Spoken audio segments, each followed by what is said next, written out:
বিসমিল্লাহির রহমানির রহিম। রহস্যময় এই পৃথিবীতে মানুষের এমন কিছু গোপন ব্যাধি থাকে যা সে না পারে কাউকে বলতে, না পারে সইতে। লজ্জার আড়ালে তিলে তিলে ধ্বংস হয়ে যায় সুখের সংসার। আসসালামু আলাইকুম ইয়া আহলাল খায়ের। হামেলে কামেলের আজকের বিশেষ পর্বে আপনাকে স্বাগতম। আল্লাহ রব্বুল আলামিন মানুষকে সৃষ্টি করেছেন আশরাফুল মাখলুকাত হিসেবে, কিন্তু শয়তানের প্ররোচনা কিংবা শারীরিক অসুস্থতার কারণে অনেকেই যৌবনের শুরুতেই নিজের পায়ে কোড়াল মেরেছে, যার ফলাফল বিবাহিত জীবনে এই চরম অতৃপ্তি। এই একটি মাত্র কারণে আজ হাজারো পরিবারে জ্বলছে অশান্তির আগুন। স্ত্রী অসন্তুষ্ট, স্বামী লজ্জিত, চিকিৎসা বিজ্ঞানের দ্বারে দ্বারে ঘুরেও যখন কোনো কুল কিনারা পাচ্ছেন না, তখন আপনাকে ফিরে তাকাতে হবে রুহানিয়াতের দিকে, সেই প্রাচীন কিতাবের পরীক্ষিত আমলের দিকে।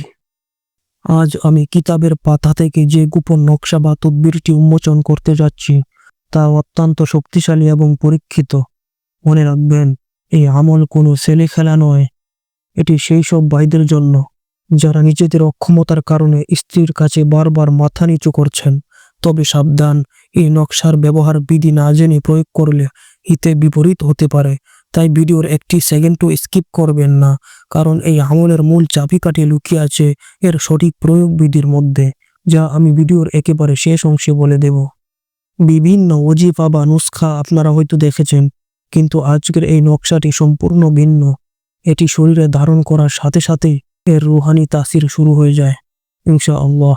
যতক্ষণ এই পবিত্র কালাম আপনার সাথে থাকবে, ততক্ষণ আপনার শক্তি অটুট থাকবে। এটি কোনো জাদু নয়, এটি মহান আল্লাহর কালাম ও হরফের এক অলৌকিক সমন্বয়। ধৈর্য ধরুন এবং অত্যন্ত মনোযোগ দিয়ে লক্ষ্য করুন। পর্দায় যে নকশাটি এখন দেখতে পাচ্ছেন, এটি সেই কাঙ্ক্ষিত সমাধান। যাদের সহবাসকালে অতি দ্রুত বীর্যপাত ঘটে যায়, তারা এই নকশাটি অত্যন্ত পবিত্রতার সাথে অজু অবস্থায় জাফরান কালি অথবা লাল কলম দিয়ে একটি সাদা কাগজে লিখবেন। লেখার সময় মনে পূর্ণ ইয়াকিন ও বিশ্বাস রাখতে হবে। এরপর কাগজটি মধুলিতে ভরে কোমরে বেঁধে নেবেন। সবচেয়ে আশ্চর্যজনক বিষয় হলো, কিতাবে উল্লেখ করা হয়েছে যতক্ষণ এই তাবিজ আপনার কোমরে বাঁধা থাকবে, ততক্ষণ বীর্যপাত বিলম্বে হবে। আর যদি কারো ক্ষেত্রে বীর্যপাত মোটেও না হয়, তবে ভয়ের কিছু নেই। তাবিজটি শরীর থেকে খুলে ফেলা মাত্রই আপনার স্বাভাবিক অবস্থায় ফিরে আসবে, অর্থাৎ এই চাবি সম্পূর্ণ আপনার হাতে। প্রিয় দর্শক, আমলটি শুধুমাত্র জায়েজ পন্থায় এবং নিজের স্ত্রীর হক আদায়ে ব্যবহার করবেন। হারাম কাজে ব্যবহার করলে এর দায়ভার আমেলে কামেল বহন করবে না।